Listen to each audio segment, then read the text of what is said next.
Halo semuanya, para siswa dari kelas 7, 8, dan juga kelas 9 di SMP Kristen Petra 5. Nah, kali ini Bu Tasya akan memimpin salah satu acara yang seru sekali dan sangat menambah pengetahuan kita sebagai siswa, apalagi di tengah pandemi seperti ini. Nah, sekarang Bu Tasya sedang bersama dengan Dr. Natalian Maya Ratri. Nah, dokter ini juga bertugas di Petra 5. Pasti kalian pernah ketemu sama dokter. Selain juga di Petra 5, dokter juga mengampu di SD Kristen Petra 5. Nah, kita akan membahas sebuah topik yang sangat relate dengan kehidupan kita sehari-hari, terutama di masa pandemi ini. Dengan judul Tips Menjaga Kesehatan Diri di Tengah Pandemi. Nah, nggak terasa ya dokter, ternyata kita udah 8 bulan loh melewati masa pandemi ini. Dan saya yakin ini bukan masa yang mudah buat kami para guru, juga buat para siswa. Nah, artinya banyak hal yang harus kita persiapkan nih dokter untuk menjaga kesehatan diri. Nah, kalau yang sering saya dengar, biasanya sering sekali digaungkan, baik itu di media sosial, di YouTube, bahkan juga di berita, bahwa kita harus melakukan 3M. Nah, biasanya tuh ada memakai masker, terus habis itu mencuci tangan, dan juga menjaga jarak. Itu yang paling sering kita dengar. Nah, dokter, kalau menurut dokter nih, dari hal yang paling simpel yang saya bisa lakukan ya, paling sering kita lakukan itu adalah mencuci tangan. Nah, sebelum pandemi, Bu Tasya ini juga sering mencuci tangan, tapi hanya sebelum makan. Nah, pada saat pandemi ini dokter pasti ada hal yang berbeda. Kira-kira, nah ini menurut pandangan dokter dan secara medis, pada saat kapan saja sih dokter kita harusnya mencuci tangan? Ya, terima kasih Bu Tasya. Jadi pada masa pandemi seperti ini kita yang paling utama yang disarankan oleh WHO adalah mencuci tangan.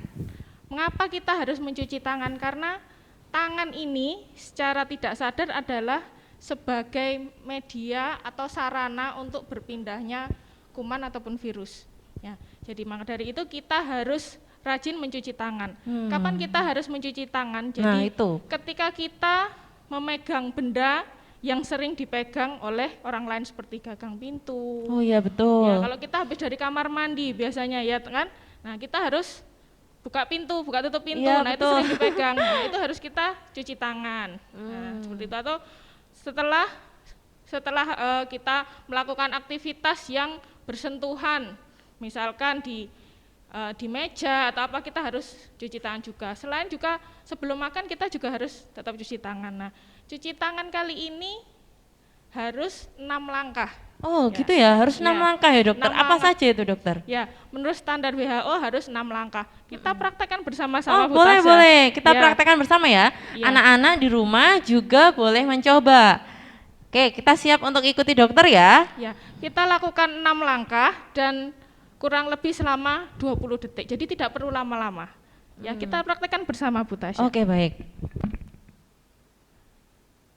Oke, yang pertama, oke, kita sapukan tangan kita, kedua tangan bergesekan gitu ya dokter, kita gosok-gosok. Oke, ke punggung tangan di sela-sela jari. 3 ke sela-sela jari, ya yang depan, tengah. Nah, lalu kuku-kuku jari, Oke, buku-buku jari ya. Mengusap di jempol. Oke. Oh, ke kukunya, betul. Wah, ternyata cukup mudah ya anak-anak. Nah, cukup mudah, hanya 6 langkah saja, tapi ternyata masih banyak yang salah ya dokter ya selama ini. Jadi bisa kita gunakan sabun atau pakai hand sanitizer, tapi caranya harus seperti itu. Oh, caranya harus seperti itu. 6 langkah seperti itu. Oke, baik, dan ini harus terus dibiasakan ya dokter ya. Ya, 6 langkah 20 detik, dan kalau kita bingung ya 20 detik itu kayak apa, kita sambil nyanyi happy birthday ya kan. Nah, itu kan 20 detik ya kira-kira happy birthday. Oh gitu ya. Nah, jadi setiap hari, setiap saat kita lakukan seperti itu. Baik, jadi kita harus mencuci tangan kurang lebih 20 detik dengan 6 langkah tadi. Nah, ternyata selama ini Bu Tasya juga masih sering salah ya. Ternyata langkahnya cuma 4 gitu ya, nggak sampai 6. Nah, dari sini kita jadi tahu ternyata harus 6 langkah. Nah, selain yang sering mencuci tangan ya dokter, ternyata kita juga harus melakukan dan menjaga kebersihan diri. Nah, kira-kira apa saja nih dokter yang perlu dijaga? Ya. Kalau untuk kebersihan diri ini yang terutama ya, anak-anak sekalian, jadi kita harus sering kali mengganti baju. Oh, betul, mengganti Ya, baju. ganti baju terutama ketika kita setelah keluar dari rumah. Nah, apalagi kita keluar dari rumah, nah harus ganti baju dan mandi. Nah, Ganti baju dan mandi. ya, Wah, penting jadi sekali setelah ya. kita keluar rumah, kita masuk rumah, mandi, ganti baju. Seperti itu. Jadi baju yang kita pakai di luar itu jangan dipakai lagi di dalam. Karena kita tidak tahu kondisi di luar seperti apa, jadi kita harus ganti baju setelah kita dari luar dan segera mandi. Tapi kalau setelah mandi, ganti baju ya jangan keluar lagi. Seperti itu. Biar nggak bolak-balik mandi ya, ya, dokter ya. kita mengurangi kontak dengan dunia luar lah, seperti itu. Oke. Jadi Ya, kebersihan kebersihan diri di sini penting sekali untuk dijaga ya Ya. dokter, terutama harus mengganti baju setelah dari Keluar. luar rumah. Oke. Lalu bagaimana dokter dengan katanya nih ya, saya sering baca juga kita sama pandemi ini harus makan sehat. Nah, mungkin makan sehat yang gimana nih dokter? Apakah 4 sehat 5 sempurna itu? Ya. Jadi kalau makan sehat itu ya benar 4 sehat 5 sempurna itu sebenarnya kalau kita setiap hari sudah lakukan itu sudah gizi kita sudah terpenuhi. Boleh ada yang tambah vitamin, boleh, tidak apa-apa vitamin. Jadi tapi kalau kita sudah makan dari makanan kita sudah mencukupi, ada vitamin, ada protein, ada mineral cukup, itu akan menjaga daya tahan tubuh kita. Jadi kita tidak gampang terkena virus, kita tidak gampang terkena penyakit. Nah, selain itu, selain makan sehat itu juga ini yang perlu ditambahkan harus olahraga. Nah, selama pandemi ini kan belajar di rumah ya, betul. Kebanyakan di rumah, olahraga enggak. Nah, biasanya pada malas-malesan ya, nah pada mainan HP kayak gitu. Nah, jadi malah tambah berat badan naik, obesitas. Iya, betul nah, sekali. itu juga berbahaya. Jadi harus olahraga. Nah, olahraga yang aman bisa kita senam di rumah, atau mungkin sekarang ini ada yang bersepeda seperti itu ya Bu. Boleh, hanya jangan bergerombol. Ya, tetap pakai masker, lakukan protokol kesehatan, jangan bergerombol. Sepedaan tidak perlu jauh-jauh, mungkin sekitar rumah, sekitar 30 menit sudah cukup. Tapi kita lakukan konstan. Atau mungkin kita boleh senam di rumah. Oh iya, betul. Ya, di rumah tiap hari minimal 30 menit itu sudah cukup. Oke, jadi selain dengan makan sehat supaya kamu nggak obesitas, kamu juga harus rajin olahraga, begitu ya dokter? Ya. Minimal 30 menit. Nah, mungkin selama ini yang masih di rumah harus belajar, makan, tidur, nah itu bertobat ya nak ya. Oke, nah lalu gimana nih dokter tentang jaga jarak? Saya tuh kadang bingung loh dokter kalau pas di tempat umum kayak kita lagi makan keluar misalnya, kadang cuman dikasih jarak 1 kursi. Kadang ada yang 2 kursi, bahkan ada yang benar-benar jauh sekali. Nah, sebenarnya yang benar yang mana nih dok? Ya, jadi kalau untuk physical distancing itu jaga jarak minimal 1 meter satu sama lain. Ya, jadi kalau bisa lebih dari 1 meter malah lebih bagus. Apalagi kalau itu terjadi di dalam ruangan, jadi jaga jarak harus lebih dari 1 meter. Nah, kenapa? Karena penularan virus itu bisa dengan jarak yang kurang dari 1 meter. Seperti itu, jadi makanya kita harus jaga jarak terutama di ruangan yang tertutup. Ya, ruangan tertutup itu benar-benar harus 1,5 meter begitu ya dokter. Ya. Oke, jadi nanti kalau semisal kalian sedang makan di luar mungkin bersama keluarga, please perhatikan jaga jaraknya ya, supaya tetap terhindar dari penularan virus COVID-19.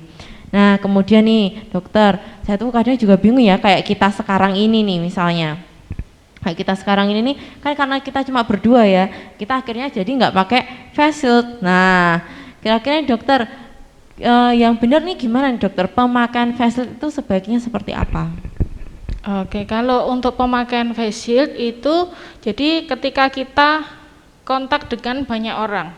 Jadi ketika kita di ruangan, satu ruangan dengan banyak orang, misalkan lebih dari 3 orang, nah dalam satu ruangan yang sempit itu kalau bisa pakai face shield.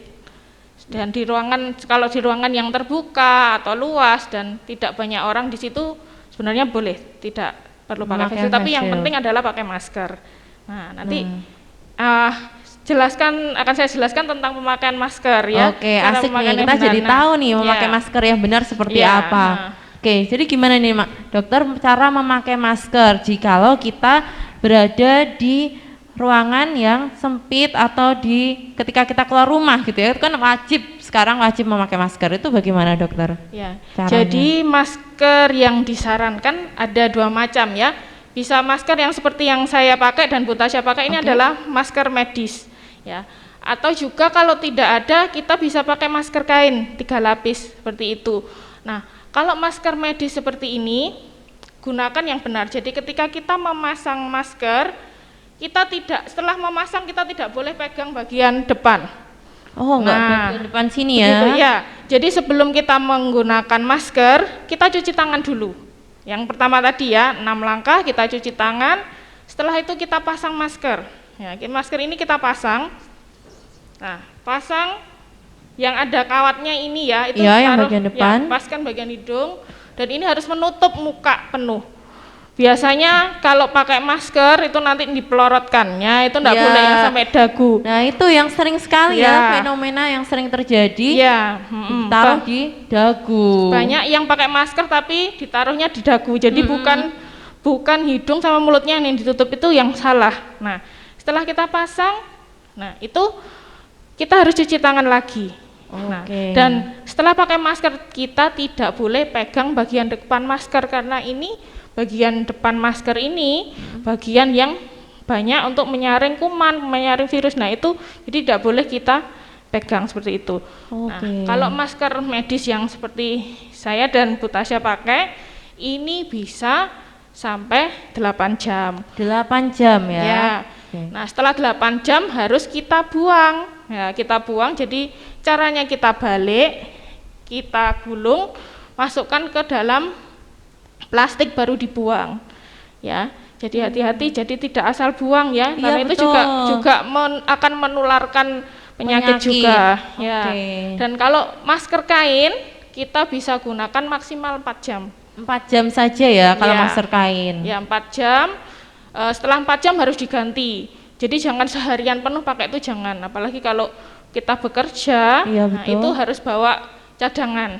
Nah, itu juga setelah kita pakai, kita masukkan ke dalam plastik, sudah kita bawa pulang lagi, nanti di rumah kita cuci, bisa digunakan lagi seperti itu. Oke, berarti kalau Bu Tasya bisa rangkum di sini anak-anak, jikalau kalian memakai masker medis seperti yang Bu Tasya dan Dokter Natali pakai, nah itu 8 jam, betul ya dokter? Sedangkan kalau kamu pakai masker kain itu hanya 4 jam, seperti itu. Oke. Nah, oke dokter, kalau tadi dokter sudah menjelaskan mengenai durasi dalam pemakaian masker, baik itu masker medis maupun masker kain. Boleh dong dok, kita semua diberikan tutorial gitu ya, bagaimana cara memakai masker yang baik dan benar. Ini akan saya contohkan ya. Jadi ini contohnya adalah contoh masker medis seperti yang saya dan Bu Tasya pakai, ini namanya masker medis. Kalau tidak ada masker medis seperti ini, anak-anak bisa pakai masker kain ya. Nah, tapi cara pemakaiannya sebenarnya sama. Jadi kalau pada masker medis ini yang bagian putih itu bagian yang di dalam ya. Jangan terbalik, yang bagian putih bagian yang di dalam, atau kalau memang bentuknya warnanya sama-sama putih, jadi bagian yang biasanya ada merek gitu ya di depan, itu yang di depan. Nah, setelah itu bagian yang di atas adalah yang ada kawat. Ini ditaruh di bagian hidung nanti. Jadi akan saya ragakan gimana cara yang benar.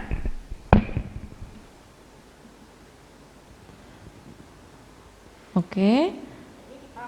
Dipasang. Di muka, yang kawatnya di bagian hidung ya nak, jangan sampai terbalik. Kawatnya ditaruh di bagian hidung sendiri. Oke, ditekan gitu ya. Ditekan dan paskan dengan muka. Oh, harus dipaskan dengan muka. Jadi tidak boleh terlalu longgar. Baik. Tidak boleh terlalu longgar. Nah, setelah kita pasang kita harus cuci tangan. Setelah pasang harus cuci tangan. Ya. Sebelum pasang juga harus cuci tangan. Sebelum betul ya, pasang cuci tangan, setelah pasang kita cuci tangan, dan setelah kita pakai ini kita tidak boleh pegang bagian depan. Bagian depan masker tidak boleh dipegang karena ini banyak mengandung kotoran. Nah, jadi setelah itu kita bisa beraktivitas. Caranya seperti itu. Seperti itu. Ya. Lalu jika ingin membuangnya di bungkus plastik begitu ya dokter ya? Ya, jadi kalau kita mau buang masker ini, yang masker medis ini kan hanya 8 jam. Betul. Ya. Jadi kita lepas. Oke, dilepas. Jadi bagian yang di luar ini dalam ini. Balik. Oh, jadi harus dibalik ya. Yang putih sekarang ada di luar. Kemudian ditali. Masukkan ke dalam plastik. Oh, jadi ditali dimasukkan ke dalam plastik baru dibuang. Oke, nah sekarang siapa nih yang masih sering salah dalam penggunaan masker? Nah, jadi seperti itu. Jadi kalau kita tidak benar menggunakan masker ini juga jadi sumber penularan juga. Oh, oke ya, Seperti jadi itu. bisa menularkan ke orang lain juga ya dokter ya? Iya, seperti itu. Oke, wah jadi tambah pengetahuan kan tentang pemakaian masker. Oke, nah ini dokter, saya punya pertanyaan pamungkas nih dokter untuk kita diskusikan bersama mengenai menjaga sirkulasi ruangan. Dokter tahu kan ya di Surabaya itu panas bukan main akhir-akhir ini. Nah jadi mau nggak mau kita menggunakan AC untuk mendinginkan ruangan. Nah kira-kira dokter bagaimana tips and trick ketika kita di dalam ruangan yang ber-AC atau tertutup, itu sebaiknya bagaimana dokter untuk menjaga supaya tetap terjaga baik gitu tubuh kita?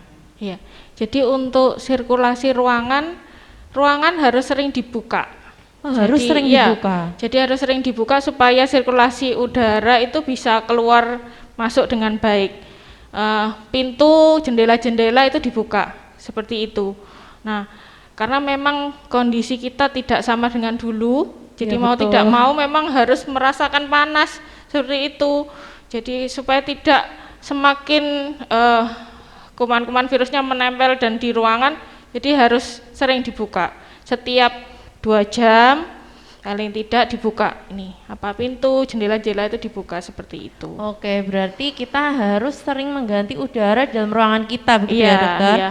Dengan membuka jendela Iya, dan juga jendela. pintu. Iya, seperti itu. Nah, jadi bagi kalian nih yang selama belajar di rumah di kamar terus, nah itu sangat perlu untuk mengganti udara di dalam kamarnya, membuka jendelanya supaya sinar matahari bisa masuk begitu ya dokter ya? Seperti itu. Oke, nah itu tadi bincang-bincang Bu Tasya dengan Dokter Natali.